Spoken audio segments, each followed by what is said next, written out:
समाज के साथ संवाद करने का कार्यक्रम था और साथ ही साथ जो आगरा और आसपास के जिलों का संगठन है अनुसूचित जाति विभाग का, उनसे भी चर्चा करनी थी। तो कैसे संगठन को मजबूती मिले और कैसे हर घर हर मोहल्ले पहुंचा जाए और दलितों की क्या समस्याएं हैं उसको क्या है, यहाँ की विशेष समस्याएं क्या हैं उसको उजागर किया जाए। उस संदर्भ में यहाँ पे बैठक हुई है आज कि मुख्य रूप से तो ये संगठन की चर्चा होनी थी, लेकिन समाज के कुछ लोगों को, चंद लोगों को बुलाया गया था कि आप जो समस्याएं हैं मुख्य लोग आके अपनी समस्या बता दें। तो संवाद का कार्यक्रम शुरू हुआ था, लोगों ने समस्या बताई भी और जो देखा जा रहा है पूरे प्रदेश भर में एक ही तरह की समस्याएं सामने निकल रही हैं। जैसे स्कॉलरशिप की बात हो गई, नौकरी की बात हो गई, 4th क्लास में जो संविदा पे कर दिया वो वाली बात हो गई। तो ये सारी समस्याएं निकल करके आ रही हैं। एक्चुअली हमने आज आगरा क्षेत्र के आसपास के जिले का दलित संवाद रखा।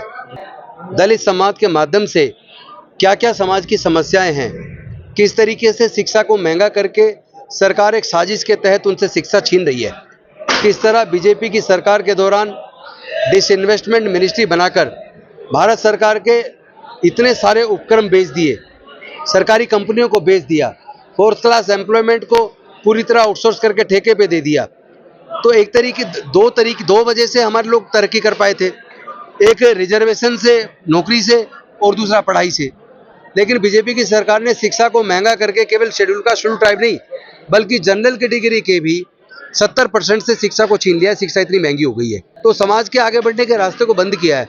ऐसे में समाज का जितने भी दलित मुद्दे हैं उन पर चर्चा करके आगे की रणनीति तैयार करना जरूरी था। तो आज हम अपने लोगों से ये बात करना है कि हमारे लोगों के जीवन में जो तरक्की है वो कांग्रेस के द्वारा बनाई गई योजना से आई और बीजेपी ने सब कुछ छीन लिया है। आज उन लोगों के साथ कांग्रेस पार्टी ने संवाद किया जिन्होंने संविधान बचाने की लड़ाई लड़ी। मैं सीधी भाषा में कहूं, ये संविधान के रक्षक ये लोग बैठे हुए हैं, ये सभी लोग संविधान के रक्षक हैं। अगर ये लोग नहीं जागते तो आज संविधान में परिवर्तन हो जाता। भारतीय जनता पार्टी को गठबंधन करना पड़ा, पूर्ण बहुमत नहीं मिला तो इन संविधान के रक्षकों की वजह से नहीं मिला। ऐसे रक्षकों को सलाम।